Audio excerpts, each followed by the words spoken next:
to give a round of applause to our first two speakers.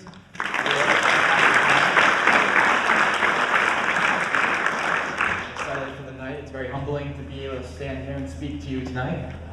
Great picture. I forgot I was actually going to be coming up. I'm here today to talk to you about being lost and found. That's the topic of today. Tell your story about being lost and found. And while doing some work on this topic this week, I came up with some other questions I had about being lost and found and how that plays into more aspects than maybe just emotionally or mentally.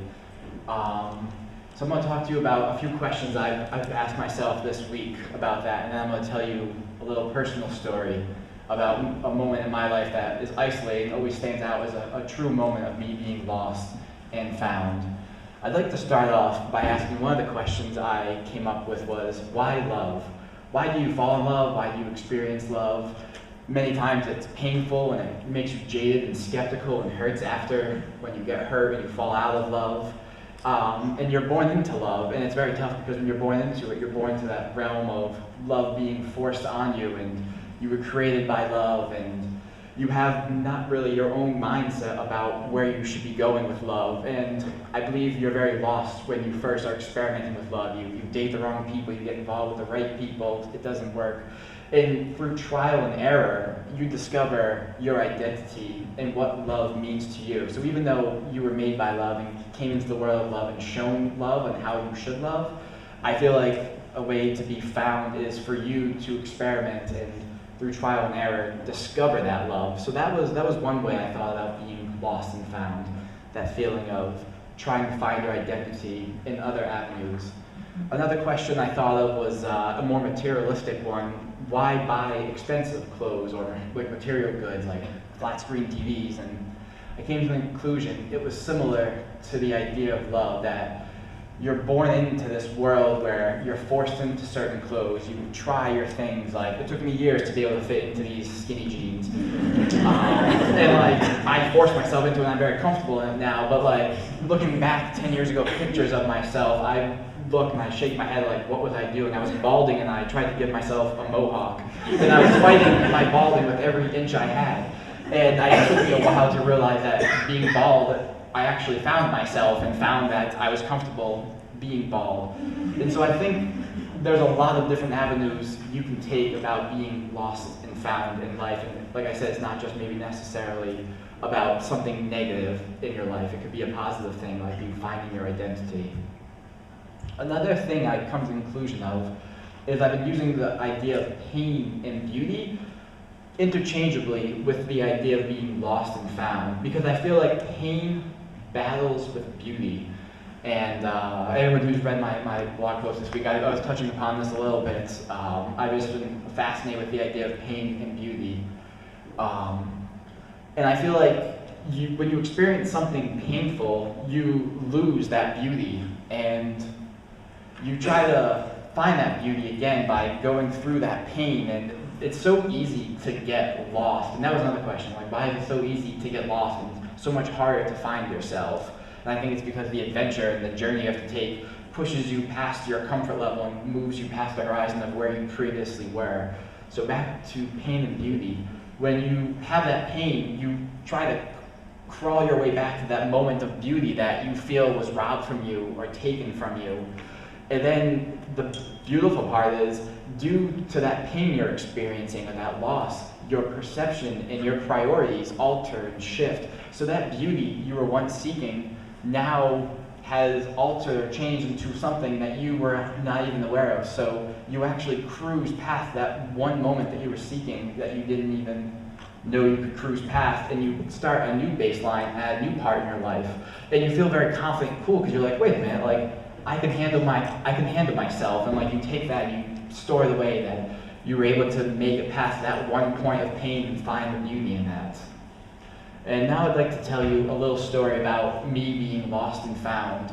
It happened back in late January, the first week of February of 2009. My father had been passed away for 4 years already. My mother had colon cancer. She had surgery and she was currently in remission. and I was en route to move to Florida to be a boat cleaner. Not that I wanted to be a boat cleaner per se, I just wanted to get out of Rhode Island. This place I thought was my pain, and so I felt very lost here. I felt like I'd be trapped here forever, and just the idea of being suffocated, in my mind, that's how I viewed Rhode Island, and I wanted to get out. And two weeks before I put my 2 weeks in, my mother called me and said she was having issues walking. She couldn't raise her arms, and her face had started to droop. And after going to her oncologist and getting tested, it was discovered that she had a brain tumor the size of a tennis ball on her motor skills line right in the middle of her head. So it was messing with every function she was trying to do. And that was a very scary moment, because now at that point in my life, I knew too much to be naive anymore about how cancer operated. After losing my father, I was so blind while he was sick and after he passed, that now everything that happened to my mother, she was diagnosed at the same year he was at 49. And so I was always waiting for the other shoe to fall. So this was very traumatic. So I stayed in Rhode Island, and the week my mother went into the hospital for her brain tumor surgery, my grandmother went into the hospital for back pains. And believe it or not, she ended up getting diagnosed with tumors all over her body. So they ended up having to admit her and keep her in the hospital for a week. Which, one good thing was they were both at Rhode Island Hospital, so it made visiting them super easy, which I was thankful for. And everything for my mother went very well. She was always very lucky with her surgeries, and it was very traumatic and stressful time waiting for her to come out of the surgery. When she came out, she was in the ICU for only 2 days, and then she was allowed to go home. And my grandmother, who was still in the hospital, was where she needed to be, and we were taking care of my grandfather. And now, this is where the story gets a little more interesting. It was the first weekend my mother was home, and I got a phone call while I was at work. I used to work at Frank's Town Line, right there on Post Road. I know, I went there a lot. And when my brother had called me, and it's weird, you have this sixth sense or this intuition of when someone calls you, and you can tell by their tone of voice how that phone call will be and what's going on. And it's like an unwritten code that you don't explain the circumstances that you have to report to immediately. You just get the phone call and say you have to go to Rhode Island Hospital right now. So I left, and the whole car ride there, my expectations and uncertainty of what was to follow, was it my grandmother, was it my mom? Those were the only two I was toying with, and I was trying to piece together what happened. I remember that car ride was so long, even though there was no traffic, and I think I did 110 the whole way there. And upon getting to the hospital, I ran into my family. My aunt was there, and my mom was there. She was still wrapped up in her bandages. And my grandfather had passed away, my grandma's husband. And I remember being blown away, and we all just looked at each other like, you have got to be kidding me. How much are we supposed to go through in this 1 week? And he had died of a heart attack. He had called my aunt earlier in the morning and said he was tired of being alone, and he was lonely, and he didn't feel well. And we ended up calling the police and ambulance to come to his house, and by the time they got there, he had already passed away. And so that was a very, very traumatic, stressful time in my life. That's where I started to lose my hair. I have pinpointed it to that time, to come full circle to the bald. And so, as I said before, I was supposed to move to Florida on Super Bowl Sunday.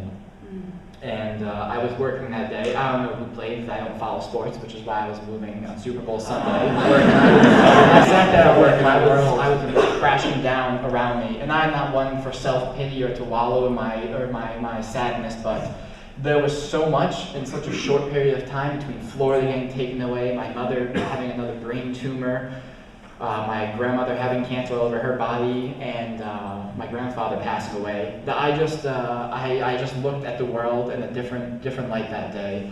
And all I remember thinking was, I don't want to be here anymore. And I remember it was such a strong feeling to end my life that day, and it still scared me every now and then to think about how strong that urge was. But it was also, that day I remember, it was a sort of beautiful urge, because I felt like through that pain, there was the idea of beauty, that I would have the final say in how I went. I wouldn't have to have cancer or have a heart attack, and all this death and cancer around me really changed my mindset and made me realize that life can really throw you some curveballs, and even though you can't change life, you have to change how you react to life and change how you have to alter yourself to life. But I remember that day I called my mother and said goodbye to her, and it was a very weird phone call because she could tell, just like I was talking about with my brother before, when you get that sixth sense, that intuition on the phone about how the phone call went.